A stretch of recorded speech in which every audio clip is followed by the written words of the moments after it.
नमस्कार, मी जया पाटील।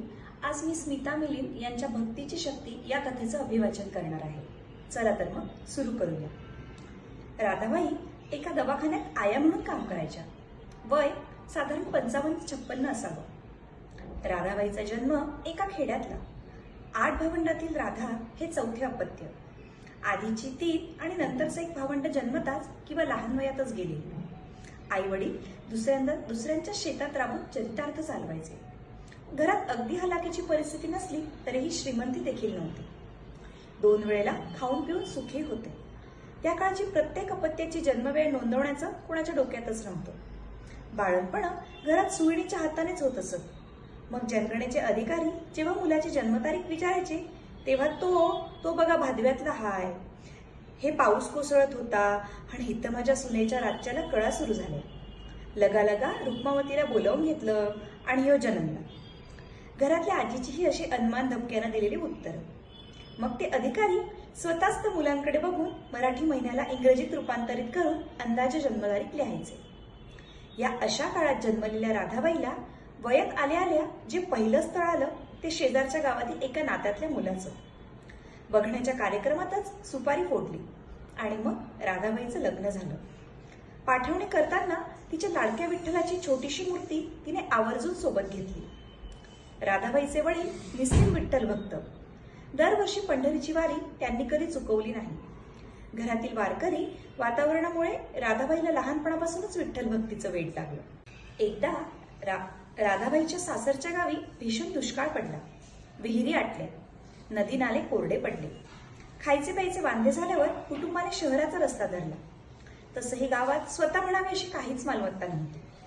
शहरात आले आणि शहरातलेच होऊन गेले। यथावकाश राधाबाईला एक मुलगा आणि पाठोपाठ एक मुलगी झाली। संसाराला हातभार म्हणून राधाबाई इतरांकडे घरकाम करू लागल्या।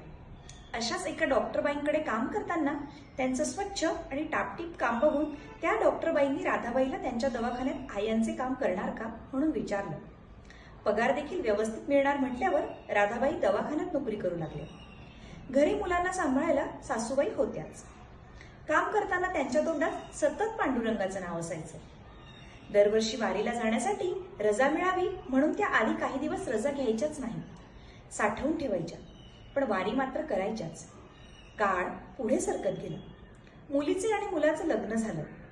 राधाबाई विचार करायच्या, कोण कुठली मी, एका खेड्यात जन्म झालेली, पण आता दवाखान्यात नोकरी करते, शिकल्या सवरल्या लोकांसोबत राहते। पोरं पण चांगली शिकून लग्न होऊन मार्गी लागली। सगळी त्या विठ्ठलाची कृपा। विठ्ठलाच्या भक्तीने त्यांचे डोळे भरून यायचे। परंतु अचानक एकदा दवाखान्यात काम करताना त्या चक्कर येऊन पडल्या। डॉक्टरांनी त्यांच्यावर त्वरित उपचार सुरू केले। त्या शुद्धीवर आल्या, पण त्यांना अर्धांगवायूचा झटका आल्याचं निदान झालं। त्यात त्यांचे दोन्ही पाय लुळे पडले। दुसऱ्याची मदत घ्यायची कधी सवय नसणाऱ्या त्यांचे सगळे जीवनच परावलंबी झाले।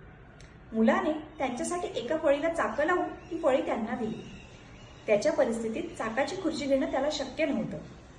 काही काळानं बरं वाटेल असं म्हणून त्यांनी दवाखान्यातून काही महिन्यांची सुट्टी घेतली। पांडुरंगाला गाऱ्हाणं टाकलं, काय चुकलं रे बाबा, तुझ्या भक्तीत कुठे चूक झाली म्हणून अशी शिक्षा दिलीस। त्यांचे सगळ्यात मोठे दुःख म्हणजे वारीला जाता येणार नव्हते। नियमितपणे मसाज चालू होता, परंतु प्रगती मात्र शून्य। विठ्ठलाचे नामस्मरण करत ती मूर्ती उशाशी घेऊन त्या शांतपणे पडून राहायच्या।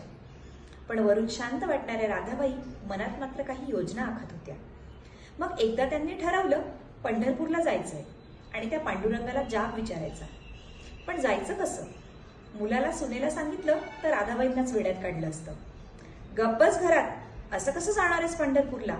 इथल्या इथे चालता येत नाही तुला, खरडत जावे लागते, नाहीतर छोट्या चाकाच्या फळीचा आधार घ्यावा लागतो।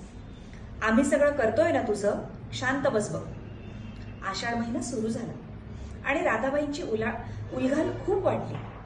पांडुरंगाच्या भेटीची आस काही केल्या स्वस्त बसू देत नव्हती। खूप विचार केला आणि जायचंच हा विचार पक्का केला। गुपचूप थोडेफार कपडे पैसे जमा केले आणि एकदा भल्या पहाटे घराला जाग यायच्या आधीच छोटंसं बोचकं आणि विठ्ठलाची मूर्ती घेऊन त्या फळीवरनं निघाले। विचार केला, इथं असंच मरायचंय त्यापेक्षा पांडुरंगाच्या भेटीला तरी जाऊ। भेटला तर ठीक, नाहीतर भेटीला जाताना तरी मरण येईल. रस्त्यात जागोजागी वारकऱ्यांसाठी खाण्याची राहण्याची सोय असतेच. इकडे घरी त्यांच्या गायब होण्याने गोंधळ झाला. आजूबाजूला शोध घेतल्यानंतर पोलिसात तक्रार दाखल केली. आईला नेहमी फळीचा आधार घ्यावा लागतो, तर आई कुठे लांब जाऊ शकणार आहे? त्यांचा मुलगा उत्तर शोधायचा प्रयत्न करत होता. मजल दरमजल करत राधाबाई पंढरपूरला पोहोचल्या. चंद्रभागेच्या तीरावर पोहोचल्यानंतर अत्यानंदाने त्यांचे डोळे भरून आणले. बा विठ्ठला, इथवर आणलंस, आता असंच तुझ्या सोबत ठेव मला कायमची, असं म्हणून त्यांनी तिथली माती कपाळी लावली. सगळीकडे वारकऱ्यांची गर्दी झाली होती. भजनाने, टाळ चिपळांच्या नादाने, विठ्ठलाच्या नामघोषाने सारी पंढरी दुमदुमत होती. राधाबाई या साऱ्या भक्तिमय वातावरणात दंगून गेल्या होत्या. त्या भावावस्थेत त्यांनी कळसाला हात जोडले आणि फळी बाजूला करून खरडत खरडत चंद्रभागेची एक एक पायरी उतरायला सुरुवात केली. बा विठ्ठला, तुझ्या दारात आले, भरून पावले. आता आपली म्हण नाही तर दूर लोट, पण मी काही अशा अपंग अवस्थेत पुन्हा माघारी जायची नाही. तुझ्या मनात असलं तसं होईल. शेवटच्या पायरीवरून त्यांनी स्वतःला चंद्रभागेच्या स्वाधीन केलं. एक दोन गटांगळ्या खाल्ल्या आणि अहो आश्चर्य, त्यांचे पाय नदीच्या पाण्यात टेकले. त्या त्यांच्या स्वतःच्या पायावर उभ्या राहिल्या. आधी त्यांना समजलंच नाही. मिटलेल्या डोळ्यासमोर निव्वळ तो सावळा विठ्ठल दिसत होता. तो त्यांना हाताला धरून उभं करत होता आणि त्यांचं शरीर, त्यांचे पाय विठ्ठलाचंच ऐकत होते. त्या सावकाश उभ्या राहिल्या, पुन्हा पाण्यात बसल्या. परत त्याने त्यांच्या हाताला धरून उभं केलं. राधाबाईंना हे स्वप्न की सत्य हेच कळेनासं झालं. डोळे उघडले तर विठ्ठल दिसणार नाही, म्हणून त्यांनी डोळे आणखी घट्ट बंद करून घेतले. पण आता ते झरझर पाजरू लागले होते. त्या पाण्याच्या पडद्याआडून विठ्ठलाचं रूप हळूहळू धुसर होत गेलं. त्यांनी डोळे उघडले, खाली पायाकडे पाहिलं. पाय हलवले आणि त्यांना पाय असल्याची जाणीव झाली. त्यांना उभे राहता येत होतं, त्यांना चालता येत होतं. त्या पायऱ्या चढून वर आल्या आणि खाली मातीत त्यांनी लोटांगण घातलं. अरे, माझी हाक तू ऐकलीस. तू स्वतः मला उभे करायला आलास. तुझे पांग कसे फेडू हे सांग. हे माझ्या पायाचं दान माझ्या पदरात टाकून तू निघून देखील गेलास. इतका कसा रे तू भक्तांच्या हाकेला धावतोस?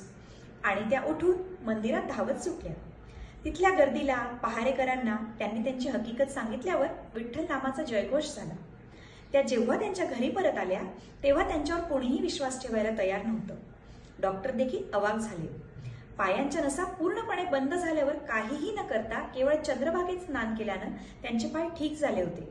ही बाब डॉक्टरांना आश्चर्यचकित करत होती. पण त्यांच्यासमोर राधाबाईच्या रूपाने हा ढळढळीत पुरावा होता, भक्तीची शक्ती. बा विठ्ठला, तुझ्या पायी वीट देखील भाग्यवंत आणि मी कायम गरजवंत. कृपा अशीच राहू दे. धन्यवाद.